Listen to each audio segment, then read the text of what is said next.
Hey, what is good, everybody? And today I have a lesson for you guys called Distinguishing Between Successful and Unsuccessful Entrepreneurs. So, if you are at least even a tiny bit unsure about whether you are a successful entrepreneur or unsuccessful entrepreneur, then you need this video to move forward. So, this reveals the exact hidden traits that determine your entrepreneurial success and as well as the mindset you need to be successful going forward. So, here's the blueprint for success. And this applies to everybody trying to get into freelancing or entrepreneurship. So, you need to identify key traits. This means discover the mindsets that separate winners from the rest. Two, self assessment. So, you need to evaluate your current entrepreneurial habits honestly. Three, you need to make adjustments. So, implement targeted changes to your daily approach. And four, track your progress. So measure improvements in your business as well as your life, and you will move forward. So here is the 30-second test. First, you want to give instant recognition. Success leaves clues that are visible in under a single minute for people that view you as successful or people that you view as successful. It goes beyond surface metrics. So it's not just like your followers, it's your decisions and your self-concept that are brought forward to make you successful.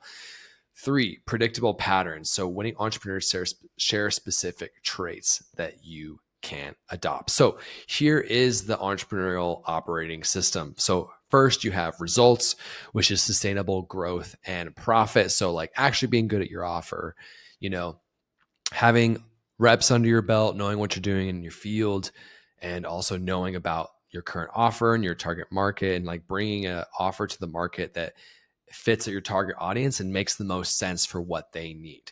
Next, you have the mental structure. So organized thinking patterns, like successful people think in a very specific way. Like they're not worried about loss aversion as much as they are worried about losing the opportunity cost of certain opportunities. So they're more worried about missed opportunities than the costs associated with getting there.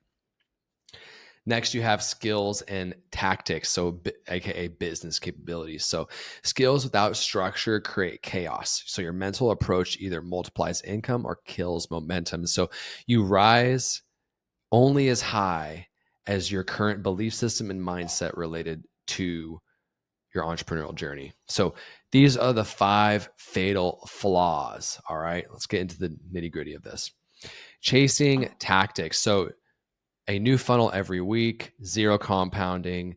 Like the person who's constantly has a new business idea, is trying something new, is not really sticking with anything, is just more pursuing a dopamine rush versus doing the hard things they know they have to do day in and day out that are not as attractive. Like maybe they're fun for the first week, but they're not fun anymore.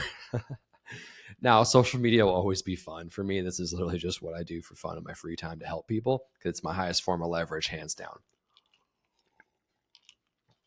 Dang, these Alanis are freaking fire. This is not sponsored by Alani. It's funny how you have to say that now because everybody's fucking sponsored by shit now. All right, so waiting to feel ready. So this is paralysis disguised as research. So this is constantly feeling like you need to be more ready to take more actions. Like let's say you get off work at your day job and then you're like, I'm going to watch more video lessons, or I'm going to rewatch a course I bought, or I'm going to blah, blah, blah, blah, blah. Like you are not taking action. You're not moving the needle forward, which means you're further staying stuck exactly where you are, which is the exact opposite of where you want to go. And more so than make it be the opposite of where you want to go, it's also insane because it's creating a lack of confidence in yourself. And so you are erupting your self-esteem the longer you chase and run away from the stuff that you know you need to be doing. So I know some of this is obvious, but also it helps to have someone articulate it who also was in your shoes at one point, letting my mindset erode me and get to me for many, many years, So if there's anything I can do to help you, I am absolutely here for you. Now, next is craving validation. So this means you're asking people about your business ideas. You're constantly talking about stuff. You're running your your ideas through people. And what that is you're telling yourself every time you do that, that you are not good enough and that you need other people's validation in order to move forward, which creates this like problem out of thin air. So like what might have not been a problem for you is now a problem because you're creating the problem actively. It's like saying, I am going to get that instead of saying, I already have it. I'm getting it right now. I got it. You know what I mean? Huge difference, huge difference. Successful people say, I already have it. I already got it.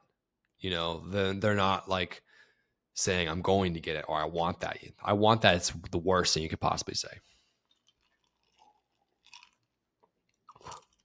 Next is not tracking results. So not knowing what you're doing in your life. How you do one thing is how you do everything. So every single gram of everything I put down my mouth is tracked. Every single minute of my time, spent working is tracked. So I know exactly what I'm doing. Everything is tracked, like down to a T. Like literally every single weight and pound I lift in the gym is tracked. Every minute of cardio I do is tracked.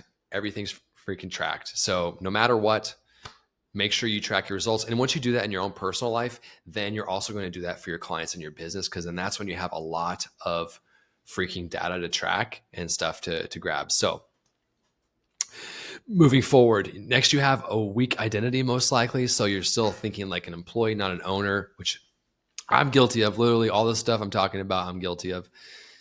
For a long, long time. So I would like have the customer service mindset that I learned at Costco, and I apply it to my clients, and they start treating me like a bitch.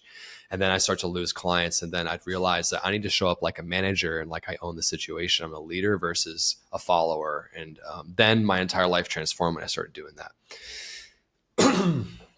So next, here are the 5 success patterns. So you want to obsess over the fundamentals. Like successful people are insanely, obnoxiously dialed in and disciplined and obsessed about the fundamentals. So master one model that prints cash, like YouTube, Instagram, like any of these pieces of social media or skills, and then repeat until you create like a really robust skill set for yourself.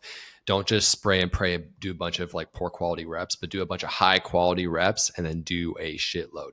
So focus beats variety every single time. So be insanely focused. Move before ready. So you're never going to feel ready for anything. I'm just like telling you, you're never ever going to one day wake up and say, all right, I'm ready, universe. I'm ready for this shit to enter my life, and I'm ready to feel good, and I'm ready to get what I've always wanted. Like the truth is, you're going to be scared the entire way, and you're always going to question yourself and be like, why am I forcing myself to do this? This is really hard. And so you best start now, even if you're not ready. Like you just need to. So build a plane while you're flying it. And that's exactly what we do. Self-leadership. So successful people act from internal drive. Like discipline trumps motivation every single time, because you only fall to your highest level of discipline. So as long as you're super disciplined, then you'll never miss, you'll never fail. And no external validation is needed because you're already building that perception of yourself that's really, really high. Next, they make data-driven decisions. So everything and every decision they make in their life is based off of strict numbers. And so that's what I apply to my businesses and my funnels, and then also my own personal health stats and everything moving forward. Oh yeah, I also track my sleep. So your personal audit, here's an honest assessment. So which column describes you today? So you want to identify, look above, which ones describe you today. Identify saboteurs. So which trait is limiting your growth, and examine influences. So are you modeling winners or people that are maybe not exactly where you want to be? Cool. So your results reflect your habits, not your potential. Changing your approach can transform your outcomes within a short level of weeks, or a short amount of weeks. So your next level awaits. Execution always beats strategy. So taking action without a strategy is better than not taking action at all. But of course, if you can combine a really solid fleshed out strategy like I do for my giant clients, then you're going to be way better off than everybody else out there. So you don't need more tactics necessarily. You just need better implementation of what you already know. And if you don't already know, you need to hire a coach or a mentor, someone that's walked the path, and someone that already knows, such as moi. All right, raise your standards. So the market pays for certainty, clarity, and results. These come from identity, not just skill. Next, get expert guidance. So stop being the smart person who isn't winning it. Apply for full stack email marketer. If you want to be a copywriter, hands down is the easiest, best way to get consistent $25,000 months or more from copywriting or freelancing of any skill. And it's the funnest in my opinion. So definitely check it out. Click the link in the description. And as always, drop an emoji, like, and subscribe if you're not already. I will see you guys in the next video. Peace.